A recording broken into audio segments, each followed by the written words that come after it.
This is how it all begins.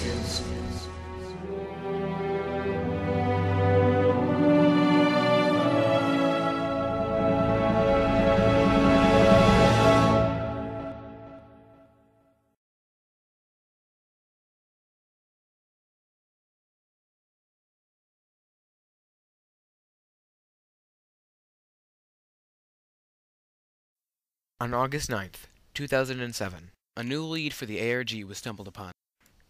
StarImage4.jpg from the fourth server was obviously a clue, but no one could work out what it meant. In the comments for Volman's The Castaway Theory, Thomas said that Jonas strove to make things more obvious. Taking this into consideration, the answer to the clue was found. A website called theartifactlocation.com showed a starry background and a white text input box. Users tried for hours to find the password for the next step, but to no avail. The answer lied in the unknown.jpg image from the fourth server. This turned out to be a nebula about 5,000 light-years away, the Boomerang Nebula. Typing Boomerang into the box led users to the next step. The box disappears and text scrolls onto the screen. It showed the names of 3 major cities, New York, Seattle, and Los Angeles, followed by randomly changing text. 4 days later, on August 13th, the artifact location page was updated. Next to each city was a digit string, 081607. Some users thought this could be referring to a date, August 16th, 2007. Early on August 16th, times were added to the text strings. New York showed 23:59, while Seattle and Los Angeles showed 2100. The times were pointing to 9 p.m. Pacific Daylight Time.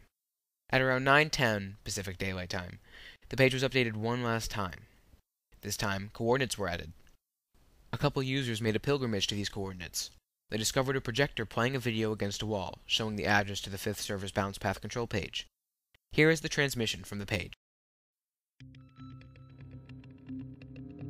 As a broken marionette, the future is out of my hands. Infinite answers to our present have shifted, and you, Redeemer, now hold the keys. Tomorrow, things may be clearer, but I will not be here to witness the clarity. More records remain, wells not drawn upon, depths you are not yet ready to grasp. But the luxury of readiness is almost at an end, and we shall soon see what we shall soon see. Walk among the footfalls of empty dust, living where your kind's bones make soil.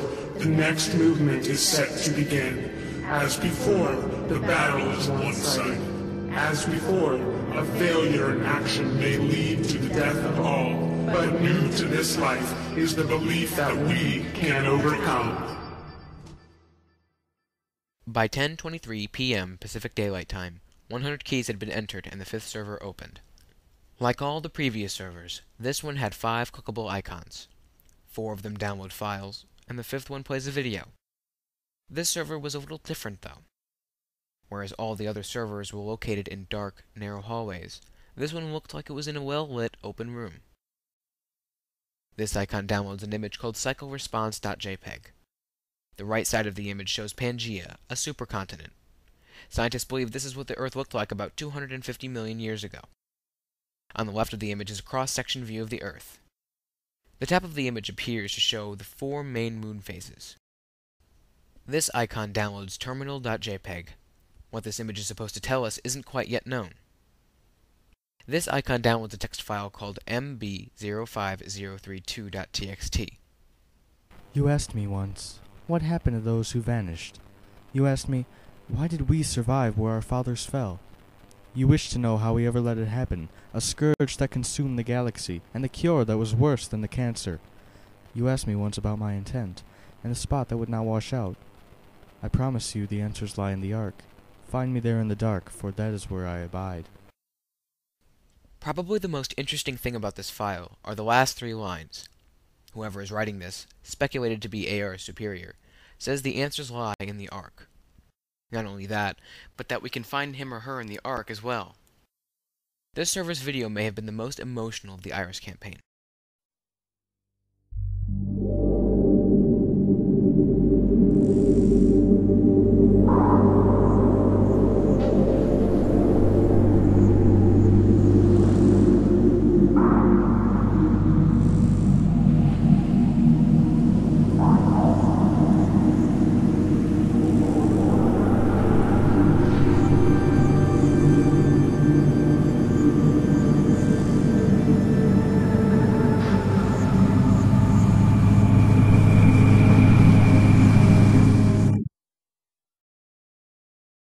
And here is the log file.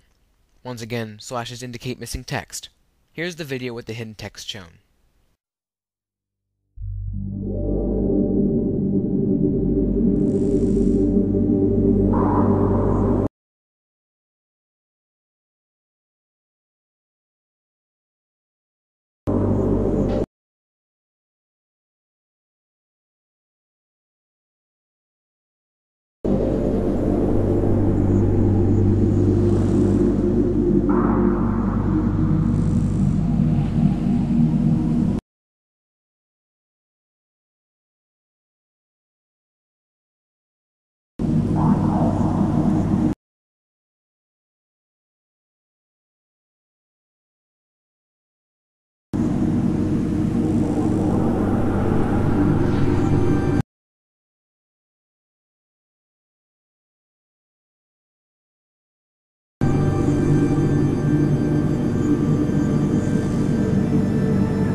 The Iris campaign left us with many more questions than answers. Nonetheless, some long-standing theories were put to rest. The comic from early on and the video from the last server showed that the humans were not Forerunner. The video from the fourth server confirmed to us that the Forerunner didn't create the Flood. However, many users felt let down with the closing of Iris. It seems that, in this context, our poet Eliot was right. This is the way Iris ends. Not with a bang, but a whimper. Or did it? Nearly a full month after the opening of the last server, Adjutant Reflux's superior returned to Bungie.net and made a thread called An Empty Casket at 10:22 p.m. Pacific Daylight Time on September 13th. The thread was deleted apparently by AR half an hour later, so we'll use an archive from args.bungie.org. This vessel I have stolen is leaking, a jar too small to hold an ocean. I cracked it open to bear me up, another soul snuffed to speed my passage, another life desiccated and scattered to the grand cycle. I wish to say, just once and truly, this was not a whim. I shared Adjutant Reflux's pain as it passed. It knew who I was and why I came. It knew that there was purpose to this, and that a sacrifice had been forced upon it. As it was on trillions past, another sacrifice comes. But for whom? The answer lies very far from here. 11 days, 1 hour, 38 minutes, and untold light years. Look for me in the dark, where he cannot find us, and pray as you have never prayed before. This is the way the world ends. The post mentions that an answer lies 11 days, 1 hour, and 38 minutes from there. At the time the post was made, that was the distance of time away from the release of Halo 3.